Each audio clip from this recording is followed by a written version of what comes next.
Quiero afrontar en esta meditación de esta tarde una cuestión que me preocupa extraordinariamente. Hasta tal punto me preocupa que creo que está en juego, posiblemente como nunca en 2000 años, el futuro de la Iglesia. Veo en el horizonte la posibilidad real de un cisma de graves consecuencias. Naturalmente, mi opinión no tendría mayor valor si no estuviera unida a la opinión de personas mucho más entendidas y relevantes que yo. La utilización que se está haciendo del concepto de misericordia es una utilización absolutamente demagógica y por lo tanto falsa y dañina. El concepto de misericordia mal entendido, separado del concepto de verdad, y por lo tanto del concepto de amor, puede ser dañino, tremendamente dañino, para incluso la persona a la cual supuestamente se le quiere beneficiar. Y, desde luego, para el conjunto, para el cuerpo de la Iglesia, que va abocada a un cisma. Confío, estamos rezando muchísimos para que esto no suceda, ¿no? Pero ya se habla abiertamente del cisma como una posibilidad real. Y creo que hay momentos en la vida en los cuales hay que tener el valor de hablar, y de hablar francamente, honestamente, porque decimos en español que el que avisa no es traidor. Y para que no ocurran determinadas cosas, que hay muchas, pero muchas posibilidades de que ocurran, es la hora, yo creo, decisiva de hablar. Lo están haciendo otros, repito, desde otros ángulos, más el tema del ángulo teológico, patrístico, dogmático, canónico, de derecho canónico, y yo quisiera afrontarlo esta tarde desde la perspectiva espiritual. El Nuevo Testamento no es el único testamento, y la revelación de Cristo en el Nuevo Testamento es una revelación que completa otra revelación. Olvidarlo es quitarle al edificio los cimientos y provocar, por lo tanto, su ruina. Dios es amor, sí, pero primero no nos ha enseñado qué es amor. Primero nos ha enseñado que es el Todopoderoso. Primero nos ha enseñado que es el Señor. Y primero nos ha enseñado que es juez. Un juez amoroso. Un juez padre. Un juez misericordioso. Pero un juez. Despreciar el concepto de Dios como juez. Tratar al juez como si fuera un criminal, a eso hemos llegado.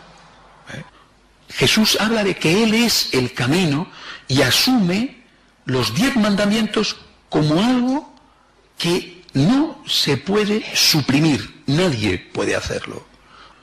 Por lo tanto, despreciar la moral, como se está despreciando en este momento, y decir, como tantos dicen, que el cristianismo no es un moralismo, y con eso quieren decir que se puede ser cristiano al margen de un comportamiento ético, es reducir el cristianismo al sentimentalismo. Yo tengo una relación con Dios sentimental, más o menos efusiva, incluso habría que decir no sentimental, sino sentimentalista o sensibloide, según la cual yo hago lo que me da la gana en mi vida y pretendo que Dios esté contento conmigo. Decir que la misericordia tiene que aplicarse al margen de la verdad o en contra de la verdad, eso sí que es ir directamente contra las enseñanzas del propio Cristo. Él es la verdad. Lo mismo que decir que la verdad no existe, o es inalcanzable, o es relativa, y que no existe ninguna verdad absoluta, o ninguna verdad objetiva, no solo es negar 2000 años de pensamiento cristiano, basado en esto que estoy diciendo, en una definición de Dios dada por el propio Dios, sino que es negar miles de años anteriores del propio pensamiento. O sea, es retroceder culturalmente a una época anterior a Sócrates. Hay que tener o mucho valor o mucha ignorancia para atreverse a decir esto. Quitar la verdad del discurso del amor es ir directamente a una falsificación demagógica de ese discurso que termina por hacer daño a la persona en cuestión. El Señor no dice por casualidad, no dice por casualidad esta definición en este orden, sino que es el orden en que tiene que practicarse. Soy el camino, la verdad y la vida. No puedo llegar a la vida si no es a través de la verdad y recorriendo un camino. Esto lo entendió la Iglesia siempre.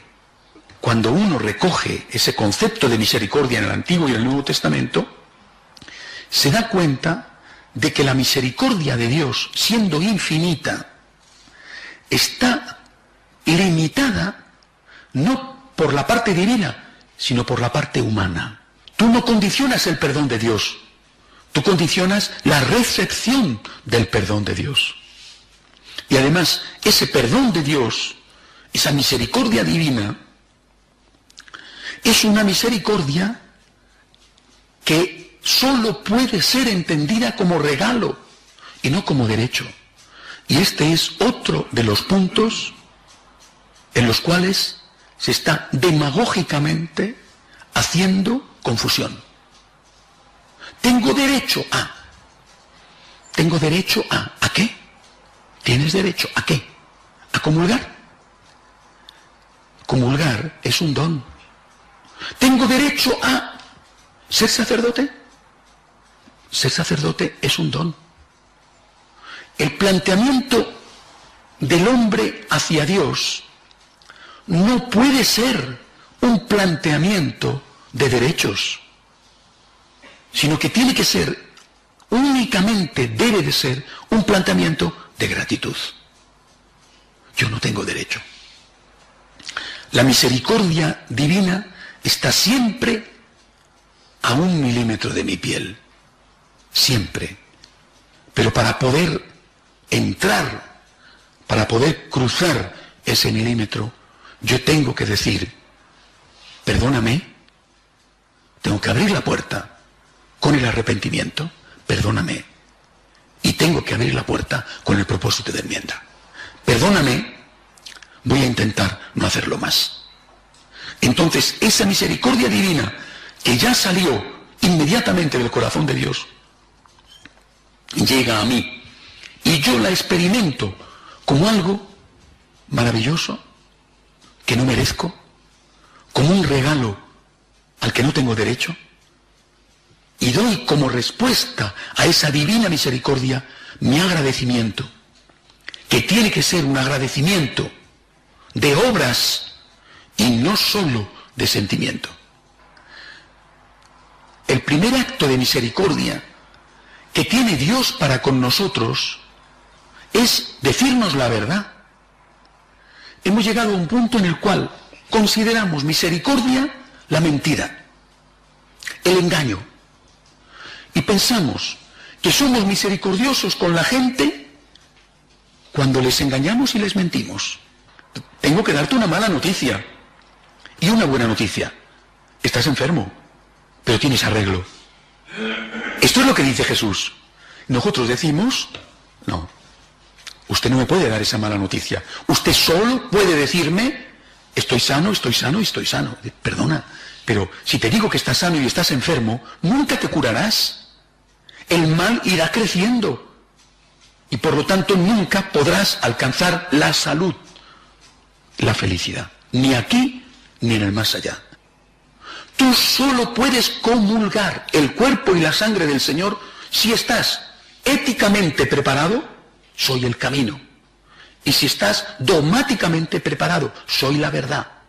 Si aceptas las enseñanzas de la Iglesia y si estás en gracia de Dios. Esta ha sido la tradición de 2000 años. Por eso la Iglesia no puede aceptar a la comunión, por ejemplo, a los protestantes. Apliquemos esto a los casos concretos. Se está hablando de que los divorciados vueltos a casar sin haber obtenido la nulidad matrimonial pueden comulgar. Pero están planteándose un problema que en primer lugar no es el problema de la familia y está planteándose en el contexto del sínodo de la familia, hasta tal punto que el cardenal Casper, que es al cual el Papa Francisco encargó la relación previa al estudio de este sínodo, el cardenal Casper ha llegado a decir que si esto no se admite, más valdría no llevar a cabo el sínodo.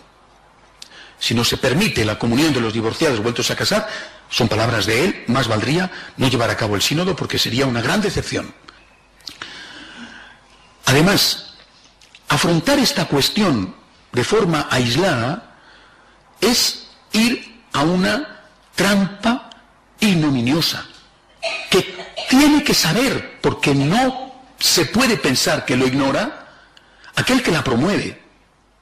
Es decir, abierta la puerta a la comunión eucarística al margen de los dos puntos que he dicho antes, estar en gracia de Dios y aceptar el dogma, es decir, al margen de el camino y la verdad, pretender llegar a la vida, que es la unión con Dios, sin pasar por el camino y por la verdad, aceptar esto en este caso concreto es abrir la puerta al resto de los casos. Es decir, abierta la puerta, esa puerta ya queda abierta.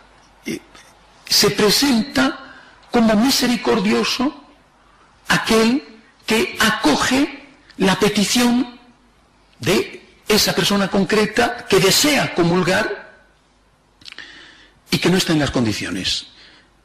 Y le dices, sí, comulga. ¿Quién eres tú para decirlo? Cuando el propio Cristo establece las condiciones. ¿Quién eres tú? ¿Eres tú Cristo? ¿Eres más que Cristo? ¿Eres el dueño del mensaje?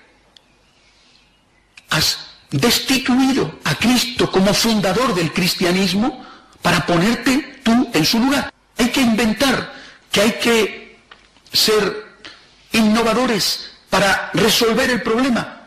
Se inventa y se hacen las innovaciones que haya que hacer, pero nunca por un camino que va en contra de la palabra de Dios, de la doctrina de la Iglesia durante 2000 años, y que va a generar, repito, no solamente daño para la persona, a la cual se la miente, se la engaña, se le oculta la palabra de Dios.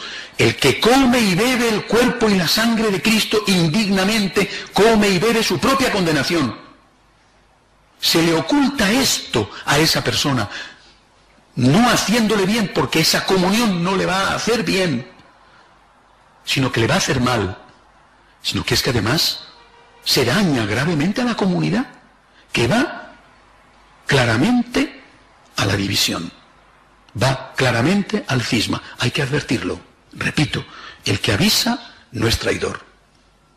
Y es hora de decirlo antes de que sea demasiado tarde, antes de que se cometan cosas que muchos podrán decir con razón: se está yendo en contra de la palabra de Dios, se está yendo en contra de 2000 años de doctrina de la Iglesia.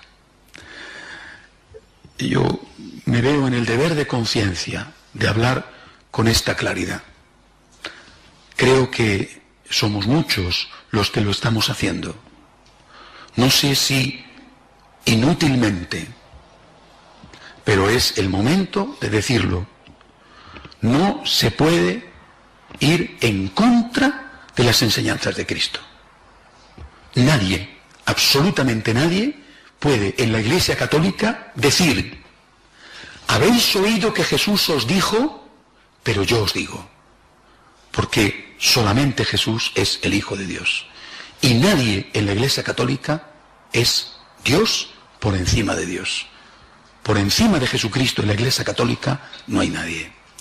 Si alguno pretende ser más Dios que Jesucristo, está automáticamente fuera de la Iglesia Católica. Vamos a hacer un momento de oración en silencio.